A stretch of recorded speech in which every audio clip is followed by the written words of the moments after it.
Welcome back. Welcome back. We are now into week 12 of the NFL action. This season just seems to be flying by. Now, this week, we have the 7-3 Baltimore Ravens traveling down to Duval to take on the 3-7 Jacksonville Jaguars.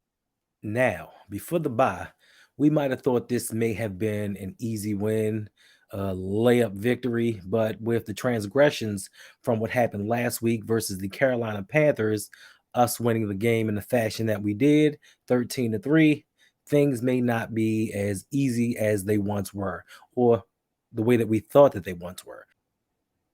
We as a team have a few obstacles that we need to overcome. In last week's game, we lost Ronnie Stanley. Now, up until this date, we still don't know the status of what's going on with him. I know that surgically repaired ankle got rolled back up on once again, unfortunately, but we don't know the timetable for his return. Also, rookie first round pick Kyle Hamilton also went out. I think it was a knee injury, even though he grabbed the back of his leg. We have no update on what's going on with him. It just seems like every time we get someone else back from injury, someone else goes out. So is this going to be what's going to happen from the season going forward? Because then that way we can't say, hey, once we get a fully healthy team, we'll see where we're at. We just won't know because for some reason we cannot escape the injury bug. Now, with that being said, luckily we have a plethora of defensive backs on this team. Kyle Hamilton's gone down, but he was a luxury pick for us. So we still have technically some safety help back there because Geno Stone, to most surprise, has been playing extremely well. Marcus Peters and Marlon Humphrey is kind of what makes this team go. They are locking down defenders, causing turnovers, even without that elite safety play, because we don't know when Marcus Williams is going to be back. They are holding it down for us. Now, the only thing for me would be Brandon Stevens. He is really the only question mark in the secondary that I had. Pepe Williams is playing well. I haven't seen too much of him lately. And Jalen Armour Davis, I don't know what happened to that dude. Is he hurt? Did he fall into the doghouse? It's just after that Miami game, his play has been scarce. It's been few and far between. Now, thank the Lord that we have Justin Houston on his team because he is our pass rush. He is giving us everything that we need to kind of put pressure on the quarterback. Calais Campbell, this defensive line, they're holding up as well, but we do have a tall task in front of us. Even though I said Jacksonville is 3-7, they are the 9th rated offense in the league.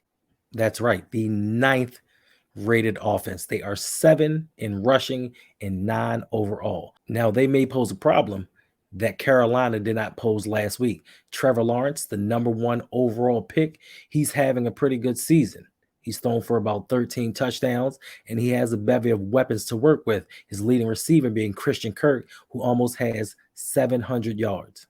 The key to stopping the Jaguars offensively is going to be Travis Etienne, the running back for the Jaguars. He has over 700 yards rushing. He is a threat in the passing game. I know he missed his rookie season last year, but he is making up for lost time. If they can shut him down, this will make this game a little bit easier for us to win. Now, defensively, they're ranked 23rd in the league, but they do have, once again, another number 1 overall pick in Trayvon Walker. I know he hasn't lived up to expectations, but he has had flashes here and there. Now, Dwayne Smooth, most of you probably don't know who he is. I barely know who he is, but he leads the team with 5 sacks. Now, the biggest problem for me, for their defense, is going to be Josh Allen, not the quarterback Josh Allen, the linebacker Josh Allen. He is a nightmare. He is a wrecking ball. He is what Demario Davis is to the New Orleans Saints. Blocking him is going to be priority number 1 for us. Now, as a team overall, the Jaguars have 9 interceptions. May not seem like a lot, but they can intercept the ball if we're not careful. Now, Lamar has to kind of watch those passes over the middle. They have kind of been a problem with the batted balls and everything that we've seen recently. Now, can our passing game actually get going this week? We are still without Rashad Bateman. Andrews came back. Things looked a little better. We had Demarcus Robinson come in and have a starring role. Is he going to be our number 1 going forward? Who's to say? What is this passing game going to look like? I know most of you are going to say, hey, things are going to be all right. We just need to get it together, get some people back, get Gus back, get JK back from injury. Well, when is this going to happen? Because it seems like, once again, once somebody comes in, another person goes out.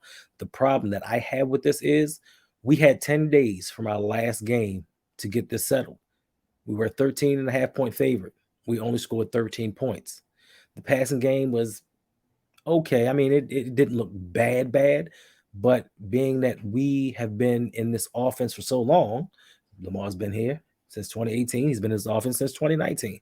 The passing game should look a little better. I know he does not have the quote-unquote weapons that other quarterbacks have, but we should be able to do a little bit more in the passing game. Now, rushing, that is another story. We are rushing the ball as we always have, which we always will. As long as Lamar is a quarterback, we'll be able to rush the ball. We could put my Peapod driver behind Lamar Jackson and he would look halfway decent because the threat of Lamar running always scares other teams. Now, for me, that's fine and dandy until the playoffs. I know that there's this narrative going out there on these programs, ESPN, Football Network, that teams are starting to run more now. And they possibly are because it's getting colder and that's what they do. But with that being said, they also have the threat of the pass. Now, they may be running, but they have the threat of the pass. We don't have the threat of the pass. What's going to happen during the playoffs when teams know, hey, they're going to run it because we're not scheming things up? Devin Duvernay, Greg Roman, he just has to get him more involved. I said before, the Carolina game should have been a game of testers. We should have been testing out concepts. We should have been testing out routes. Carolina's not good, and we all knew that. So I just think that from an offensive standpoint, there should have been some plays that we haven't run before that we maybe tried out to see if they worked. Try to get Devin Duvernay involved. Try a game plan where you say, you know what? Our top guys aren't making plays. Top guys aren't involved. Let's scheme up a way to do it. And this is the game for it because defensively, we were going to lock Baker Mayfield down. No question. Nobody thought Baker Mayfield was actually going to come in and win this game. So we should have tried it out. Now, with Jacksonville, this may be a little more difficult to do because they can score the ball. Once again, Trevor Lawrence is a number 1 overall pick. Forget the record. Any given Sunday, a team can win. So I just think for us, we need to find that passing game and start to get it working before it's too late, before we get into a funk and get into a rhythm where it's psychological and we won't be able to overcome it. So for me, the passing game for us is going to be key to this game because Jacksonville knows we're going to run the ball. Everybody knows we're going to run the ball. It's hard to stop it, but they know it, and that's going to make it difficult going forward. Now, luckily for us, our schedule is not that difficult. That is the only thing that we have going for us. And I know people are going to say, hey, we play who's in front of us. Damn right we do. And hopefully we beat everyone that is in front of us. But will this be conducive enough for us to make that progress once the playoff starts? And that is my only concern. Now, with the injuries being an issue, this possibly will be a game that Pat McCarry starts at left tackle. Hopefully it gets him some reps, some experience, just in case Ronnie Stanley's out long term. Prayers up. Hopefully he's not, but he needs to get some reps because they threw him in the game Sunday and he looked bad. He did not look good. First play of the game, guy goes right around him, sack. I also believe we need to get Daniel Faalele into the game. Work him in the game, give him some reps, do something with him because Morgan Moses, it's just he's a veteran. He's been playing a little too long to constantly week in and week out have penalty after penalty, make dumb mistakes.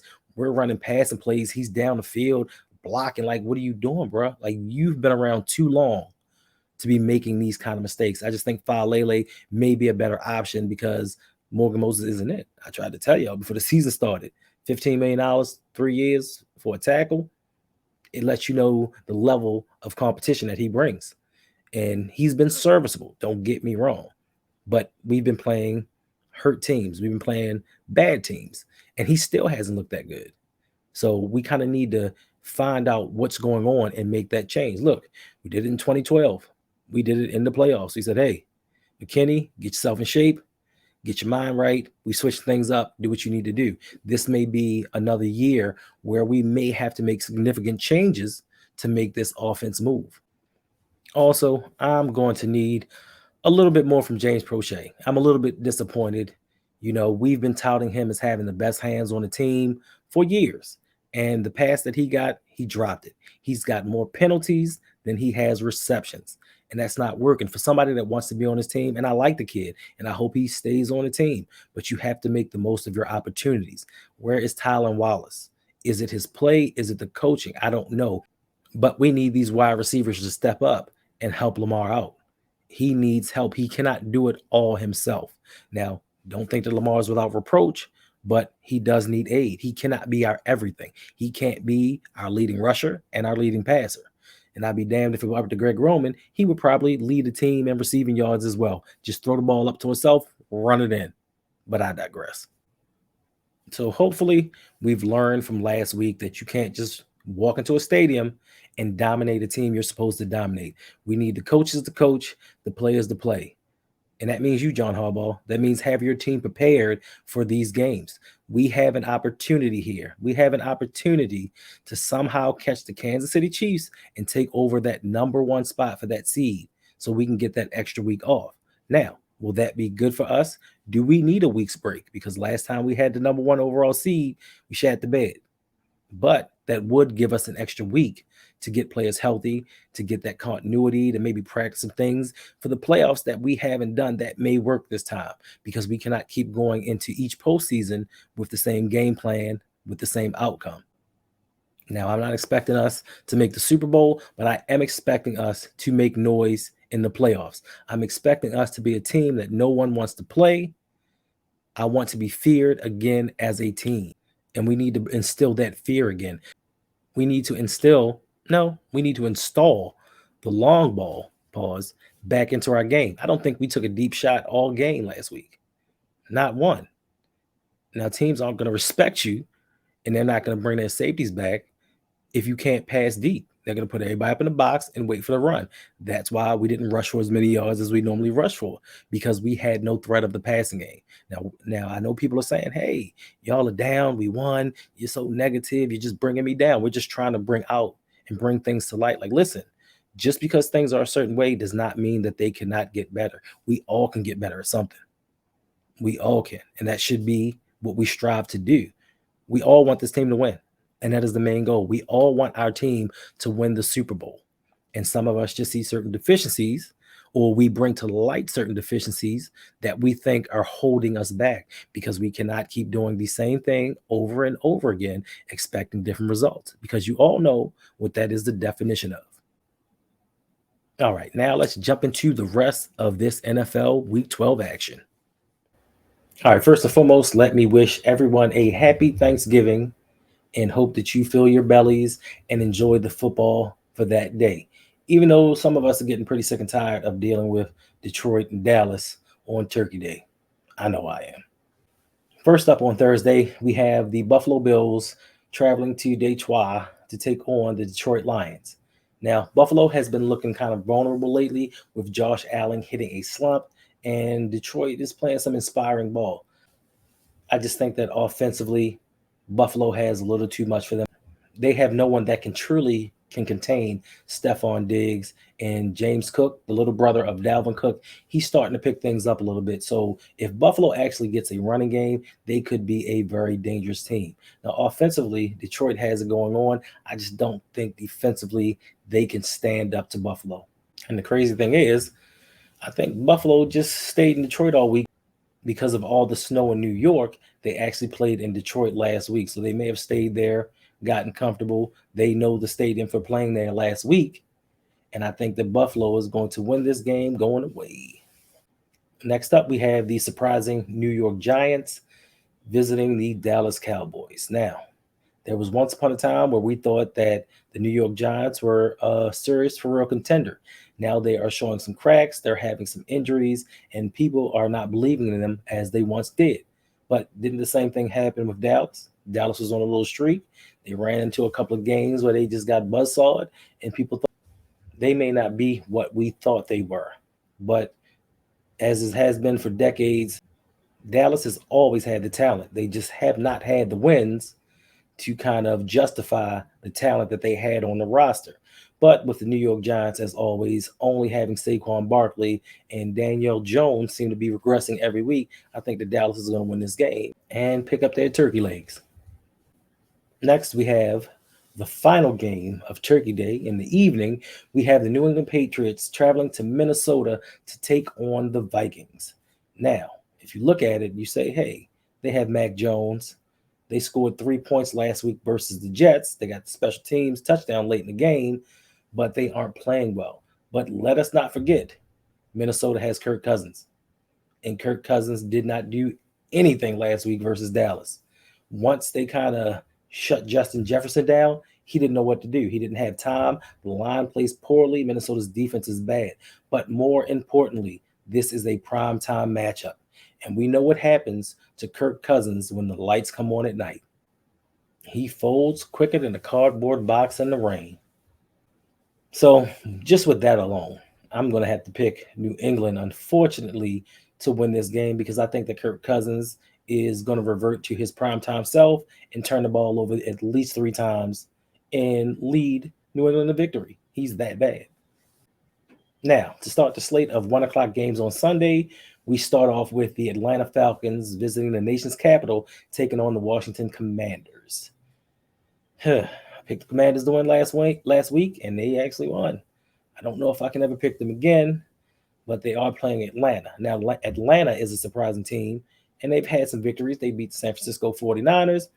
They look like a decent team some of the time, but it's not because of their offense. It is because Cordell Patterson is back, making plays on special teams, running the rock. Marcus Mariota is not that quarterback, but Kyle Pitts is now hurt, so that limits their offense a little bit more. Now, second overall pick Chase Young is slated to come back this week, which should help Washington's defensive line. Now, if it's one thing that Washington has had over the years, it has been a strong defensive line. Now, can Taylor Heineke continue his ascent amongst the quarterbacks in the league and lead Washington to victory? I'm going to say no, and I am going to go with the Atlanta Falcons for the win. Next up, we have an old-fashioned AFC Central matchup. We have the Baltimore Ravens going down to Duval County to visit the Jacksonville Jaguars. For some of you newer Ravens fans who don't know, there used to be 4 divisions, not 5, and the Jags and the Ravens used to be a part of that AFC Central division, along with Cincinnati, Cleveland, and Pittsburgh. Jacksonville was the only team that moved out, and the rest of us stayed. Now, this game should be a matchup of run games. Jacksonville can run the ball. We can run the ball. I think it's going to come down to who controls the line of scrimmage on both sides and who can pass when they need to. We all know Trevor Lawrence has the ability to take over games, but will he versus our defense? Now, our defense is starting to take form. Our cornerbacks are starting to shut people down. Now, is Christian Kirk that number one that Jacksonville expected him to be? I think this will be a test and a marker to find out if he is that dude. Now, who's going to step up for us? Is Mark Andrews healthy enough to dominate games like he has before? Is Demarcus Robinson going to continue his ascent as our number one wide receiver? And for the love of everything holy, are they going to find a way to get Devin Duvernay involved in the game? Like him or not, he can make plays. He is a special guy. Is he a wide receiver that can go out and just get you 100 yards every game? Probably not. But if you design him plays, he can make things happen, as we've seen in the past. Hopefully, Lamar can take this game over, not running the ball, because I would like to see him run a lot less. And I need this defense to get some turnovers. So with that being said, I'm going to go with the Baltimore Ravens by a narrow margin over the Jacksonville Jaguars. Next up, we have the Chicago Bears heading east to take on the New York Jets. Now, I don't know which situation is worse. You have Justin Fields, who can run the ball, but he can't throw the ball, or he doesn't have the weapons, nor does he have the coaches to throw the ball, but he is running. I do believe he's in the top 6 of rushing yards in the league, which is pretty impressive from where he started the season off. Now, the New York Jets, they have a problem. Not many, but they have a problem. And that problem seems to be Zach Wilson. Zach Wilson threw for 77 yards last week and said he was not the problem in that loss. A loss where his team scored 3 points. And he gave New England 3 points by his turnovers. He is not playing good football. But for some reason, I guess they're going to have to go with him because he is a number 2 overall pick. But fortunately, the Jets have something that the Bears don't have. An overall top-ranked defense. And their defense can get at it and they can shut people down. But Chicago can run the ball, and they can run the ball pretty damn well. If Justin Fields can lower his turnover rate, they may have a chance in this game, but I just still think that even with Zach Wilson, the New York Jets are going to be a little bit too much for the Chicago Bears. In our next matchup, we have the I Don't Want It Bowl, which is the Denver Broncos traveling to Carolina to take on the Panthers. Now, the Panthers, I don't know what the hell they're doing. They supposedly are turning to Sam Darnold. Yes, I'm seeing ghosts. I see dead people. Sam Darnold to take over the helm at quarterback because I guess PJ Walker isn't healthy enough to run this team. And that's saying a lot because PJ Walker is really not that good. You have 2 first-round picks, 2 top 5 picks at quarterback, and you're turning to an XFL player to run your team. So that should let you know the trajectory of where Carolina's going. Now, Denver, you would think that they would be in a much better situation, but with Paul Hackett as the head coach, this team is going nowhere. Now, the question is this team's deficiencies because of Paul Hackett or is it because of Russell Wilson? It's hard to say, but I'm paying you $250 million. I expect you to give me return on investment, and he has not. Russell Wilson has looked better in recent weeks, but he is still not playing up to the level that we have seen from him in the past. And they just cut Melvin Gordon, which I told y'all it wasn't going to be long because he has fumbling problems. So who's going to run the ball for Denver? Their wide receivers are hurt. Their coach is a mess. Their team overall just isn't getting it done. So with a heavy heart, I'm going to say Carolina's going to win, but not by much. This may be a 7-3 game. Now we have the Houston Texans traveling down to Florida to take on the Miami Dolphins. It's really not much to say here. Offensively, defensively, Miami has everything they need to overpower the Houston Texans. Houston just doesn't have the talent, nor do they have the coach in Lovie Smith. He was never really a good coach to me, but I guess he's doing the best that he can with what he has. So Miami easily in this victory. In our last 1 o'clock matchup, we have the Tampa Bay Buccaneers going to Cleveland to take on the Browns. Now, Tampa Bay has turned things around recently. After their loss to the Ravens, they kind of picked things up some. They're getting a little bit better. They're getting healthy. I know Leonard Fournette is out, but Tampa Bay really couldn't run the ball in the first place. I think they were last in the league in rushing yards. Now, Cleveland, which should be one of the top teams rushing in the league, but because they don't have a consistent passing attack, it's kind of hard to get Nick Chubb going. The last 2 weeks, Nick Chubb has not looked like himself. He doesn't even look interested some of the time. Kareem Hunt, he's come in, he's filled in decently, but because Jacoby Brissett cannot pass that well, this team really isn't going anywhere. Now, in the passing game, Amari Cooper has been trying to do everything that he can in his power to get this passing game going, but they just don't have enough. And I think Tampa Bay is going to go into Cleveland, even though there was once upon a time when Tampa Bay could not go into a cold weather city and win to save their lives, but they have seemed to turn things around. And I think that they beat the Cleveland Browns and bring them further down the standings inside the AFC North. Thank you, Tom Brady. In our first 4 o'clock matchup, we have the Los Angeles Chargers traveling to the desert to take on the Arizona Cardinals. Now, for the Cardinals, we don't know, is Kyler Murray going to be back or is Colt McCoy going to man this squad once again? He did not look good on Monday Night Football, but what do you expect? He is Colt McCoy. Now, Marquise Brown may be slated to return, but if not, they have Greg Dortch to pick up the pieces. The running game for Arizona is a mess. This team is a mess. I don't know why Cliff Kingsbury is still their head coach. Your guess is as good as mine, but at least he's bucking a trend. He is not having a second half collapse. He is having an all-around, all-season collapse. And this team is following in his lead. Now, with the Chargers, they had a heartbreaker Sunday night versus the Kansas City Chiefs, but who really believed that they were going to win that game? They left like a minute and a half left on the clock with Pat Mahomes and Travis Kelce, the number 1 tight end in the NFL, enough time to go and win the game. Now, as they've spoken about many times, many different places, Justin Herbert, he is the prototypical quarterback when it comes to measurables, intangibles, all those things, just when it comes to optics. But is he really a good quarterback? Because those stats aren't equating to wins. Now, I know that his team has been injured, but they do have people that have come back, and they still are in their losing ways. They have a winning record right now, but I'm just not a believer in San Diego. And I think it has a lot to do with their head coach. So now you have a bad head coach in Los Angeles. You have a bad head coach in Arizona. Which one do you pick? Who do you go with? I think Justin Herbert can outdo Colt McCoy with one arm tied behind his back. So I'm going with the Los Angeles Chargers in the victory. Now, next 4 o'clock matchup, we have the Las Vegas Raiders traveling out to the Northwest to take on the Seattle Seahawks. Now, once again, I still got to give my man Geno his props. I never thought he would be a starting quarterback in the NFL, but looky here, looky here, looky here, looky here.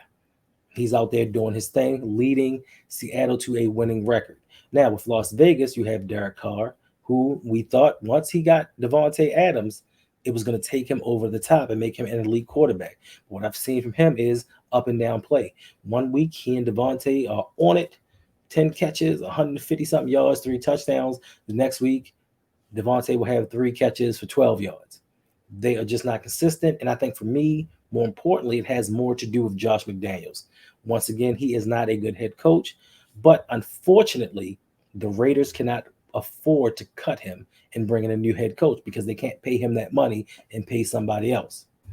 So I guess they'll just have to finish the season out and get whatever top 10 pick that they're going to get in Las Vegas, because I do believe that Seattle's going to win this game handily, especially with the running of Kenneth Walker.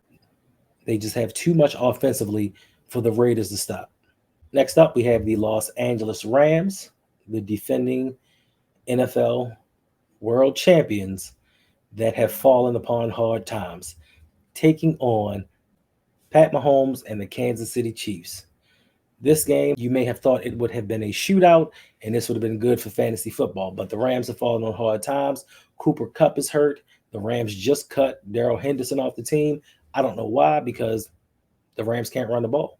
And I think they need all the pieces that they can to mount some kind of run game to slow Kansas City down. With that being said, Pat Mahomes, Travis Kelce are on fire right now. They seem like they cannot be stopped. I don't care if you double, triple team Kelce. Pat just gets him the ball and he scores a touchdown. So with that, Kansas City is going to blow the brakes off of the Rams.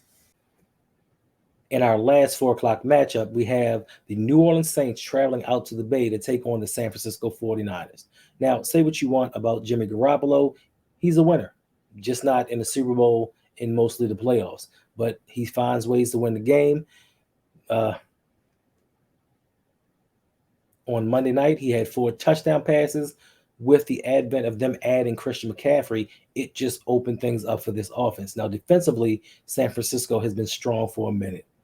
Now they're putting that offense together, and possibly Jimmy can take them to the top and actually take them back to the Super Bowl. Because to me, the only competition is the Philadelphia Eagles in the NFC. Dallas might be a problem, but with what San Francisco has going on right now, they may be hard to stop.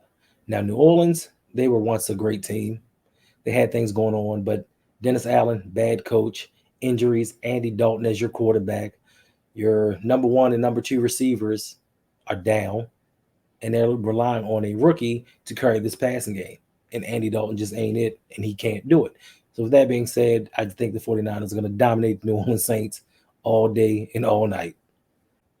Sunday Night Football. Beginning of the season, we thought that this was going to be a prime-time matchup.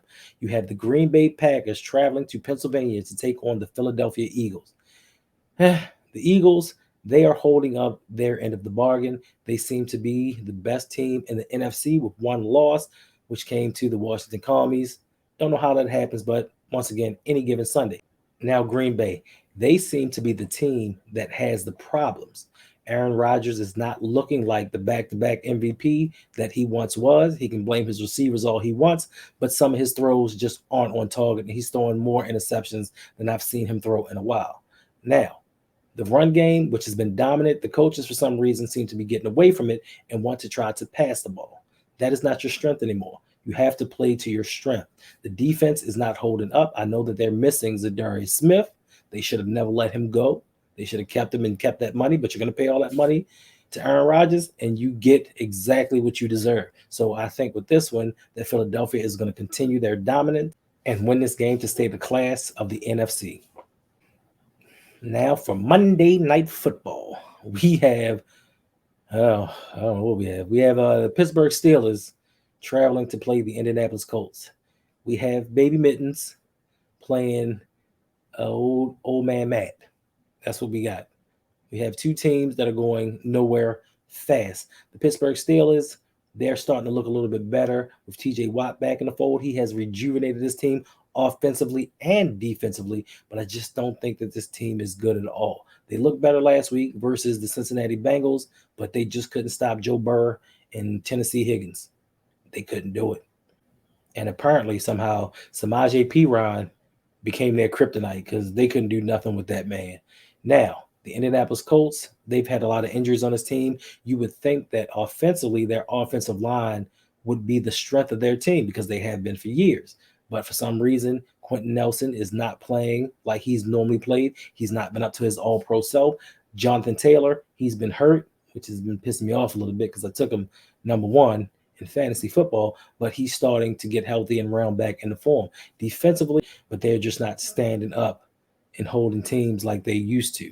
Now, was it the right move to let Frank Reich go and bring in Jeff Saturday? We shall see going forward, but to me, they just don't have enough. But then again, Pittsburgh doesn't have enough. And so this is kind of a tough game to go. You know what? Because Pittsburgh has TJ Watt, I'm going to go with Pittsburgh for the win narrowly. All right, y'all. Thank you for rocking out with me for week 12. Appreciate the love. Appreciate everybody supporting me, supporting the crew. It's all love. Now, if you are new here, do not forget, like the video, comment, subscribe, turn on that notification bell so you can get informed when I bring out a new video. Don't forget, every Sunday, 7 p.m., after a game, I do a live stream. Hope to see y'all there. I'm out.